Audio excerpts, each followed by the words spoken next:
Assalamualaikum warahmatullahi wabarakatuh.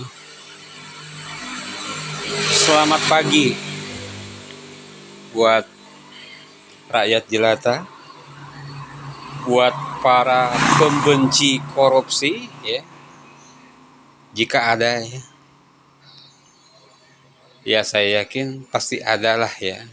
Nggak semuanya penduduk di negara ini pencinta korupsi ya.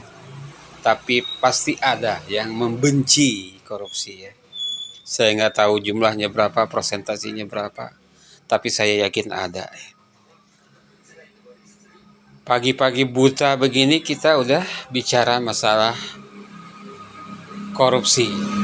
Karena korupsi itu adalah bahaya ya. Korupsi itu adalah penjajah yang nyata ya. Korupsi itu eh, biang dari segala kejahatan. Nah, negara kita ini punya masalah ya. Dua saya katakan yang paling mendasar. Yang pertama itu korupsi, yang kedua itu hutang. Sudah anggaran kita didapatkan dari hutang, dikorupsi pula ya. Seperti itu. Jadi saya nggak tahu sampai kapan ya hal ini akan berlarut-larut terus ya. Apakah kita sudah memikirkan atau tidak ya untuk memberantas korupsi dan untuk menghentikan hutang itu ya. Saya nggak tahu ya. Atau hutang itu dianggap satu-satunya ya untuk sarana pembangunan negara ini. Oke lah, kalau berhutang itu ya, untuk kepentingan yang mendesak dan yang menguntungkan misalkan.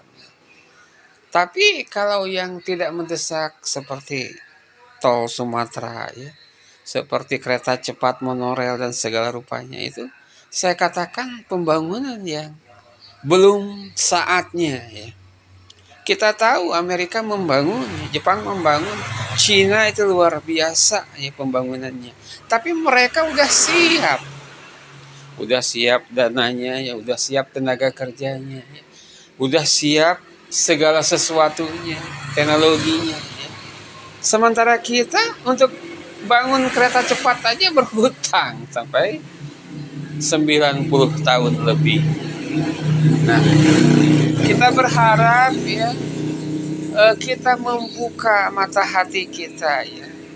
Rakyat-rakyat juga harus menyumbangkan ya.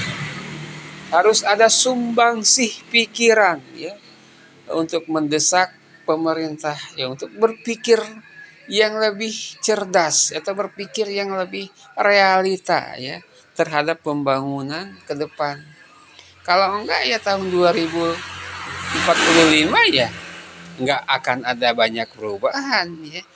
Kalau begini terus ya bisa-bisa nanti kita tidak mampu membayar hutang ya sampai cucu dan cicit kita nanti gitu ya.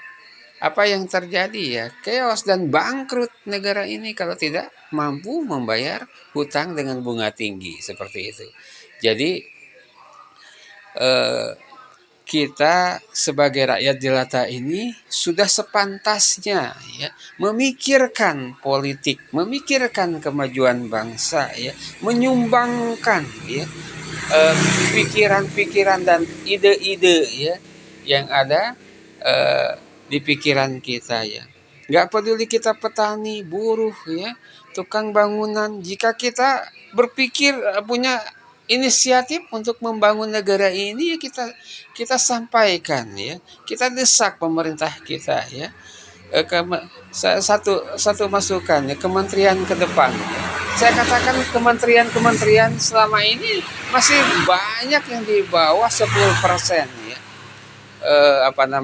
kerjanya untuk atau bukan kerjanya tapi manfaatnya atau efeknya terhadap rakyat ya terutama Departemen Pertanian saya katakan masih minim sekali ya impact-nya atau efeknya ya departemen itu terhadap petani itu sendiri ya.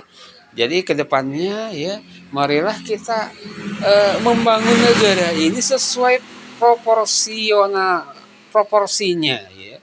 Jadi eh, negara ini mengeluarkan dana untuk menggaji ya para yudikatif, legislatif ya, eh, eksekutif ya, tidak sia-sia ya, yang notabene untuk mensejahterakan rakyat ya. Anda digaji oleh rakyat, tugas Anda itu mensejahterakan rakyat ya. Tapi untuk sekarang ya saya katakan masih minim sekali ya. Tujuan utamanya adalah mengeruk kekayaan negara ya untuk kepentingan pribadi ya yang nyatanya pada saat ini ya. Jadi kita berharap ke depannya ya eh, apa namanya birokrasi kita ini benar-benar ya untuk mensejahterakan rakyatnya ya, dari rakyat untuk rakyat dan kembali lagi kepada rakyat ya. Wassalamualaikum warahmatullahi wabarakatuh.